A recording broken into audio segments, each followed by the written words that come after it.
Hi mga viewers, magandang araw sa inyong lahat. Dito muna tayo sa motor ng tri-wheels, electric tri-wheels, yung tatlo gulong. Babaklasin ko kasi may tama yung kanyang hall sensor transistor dyan sa motor. Ano kasi mahina siyang umikot siya pero walang power, parang 50-50 yung lakas niya.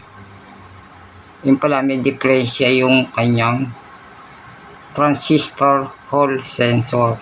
Kaya ayan, nakakuha ako ng kamatch na hall sensor transistor. Kaya ayun, ikakabit ko ngayon. Yan, mahirap kasi hindi kamatch eh. Masisira din yung controller pag hindi kamatch, madadamay. Masisira pati motor, masisira pati controller pag hindi kamatch yung piyesa. Kaya mga ka-viewers, mahirap din magtrabaho dito sa ganitong klase ng motor. Yan, tinanggal na yung pinaka niya, pan. Maraming nabibiling hall sensor transistor sa Shopee pero hindi naman din makamatch yan. Yung stock niyan, ang hirap maghanap. Walang kaparehas siya. Ngayon may nakita akong kaparehas doon sa isang motor, buo. Ilalagay ko ngayon siya dyan. Yung isang motor naman na yon, matigas ang shafting, hindi makaikot. Ito malambot ang shafting nito.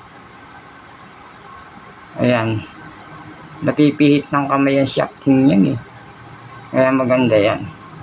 Ibig sabihin, nasa kondisyon niya pag umikot, walang sagabal na na matigas. Ayan, kinakalas na nga. Kinakalas ko na yung pinaka-cover niya, malapit sa hall sensor.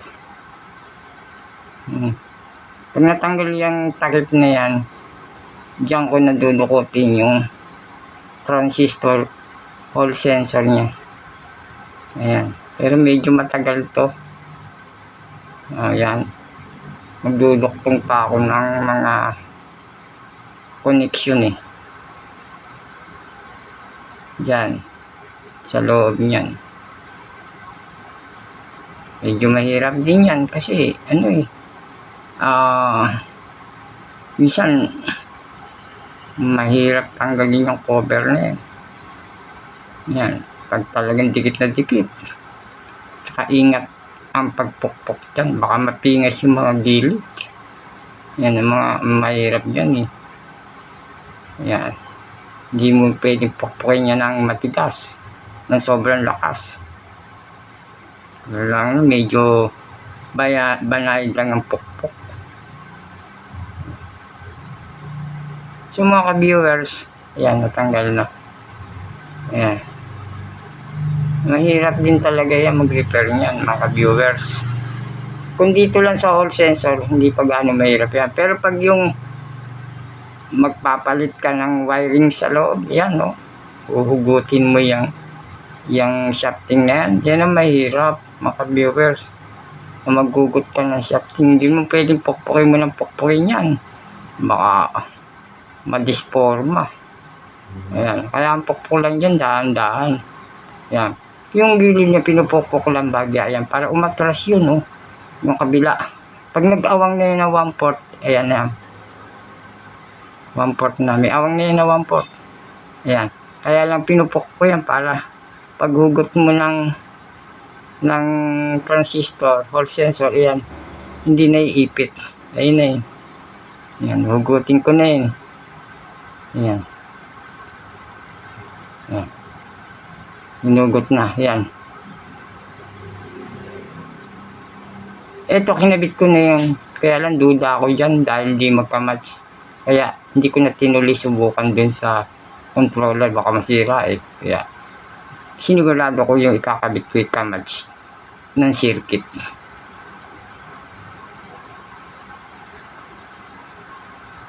Kailangan kamatch ng circuit eh. Kamatch yan ng polarity.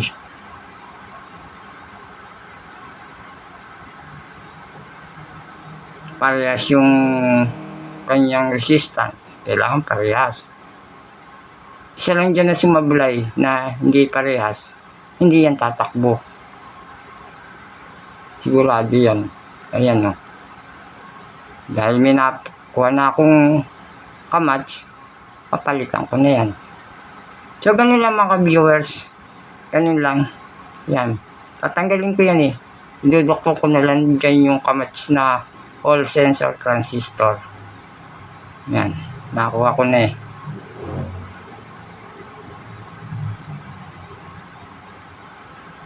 Yan ang mahirap dyan mga viewers. Pag hindi kamatch yung Hall sensor na ilalagay mo dyan, hindi tatakbo. Pwedeng makasira ng controller. Pwedeng madamay din ang motor. Napakaselan yan. Basta parting motor, parting controller, saka motor. Yan. Sa mga viewers, ang pagbalik niyan, madali naman ng takip. Madali ang pagbalik ng takip niyan. Kasi ganun lang din. Ang pagbalik, pupukpukin mo lang ang bahagya. Ayun, sasarado na yan. Kapag mo lang yan, maglapat lang yung dalawang gilid, okay na. Pwede mo nang higpitan yung kanyang mga mahabang lock. Yan. Papalitan ko yung mga viewers eh. Yung ano na yan, Hall sensor transistor na yan.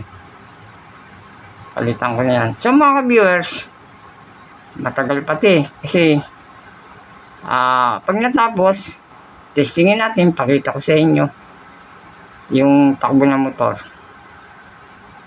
Pag natapos, mga viewers, papakita ko ang pag-testing. Doon ko testing sa e-trike na mismo. Papalitin ko lang yung motor niya doon. Subukan ko doon. Kasi yung controller ko nadali din, nadamay. Nasira din yun. Repairing ko rin yung controller. So mga viewers, hanggang dito na lang tayo. Pakita ko na lang sa inyo pag tumakbo na.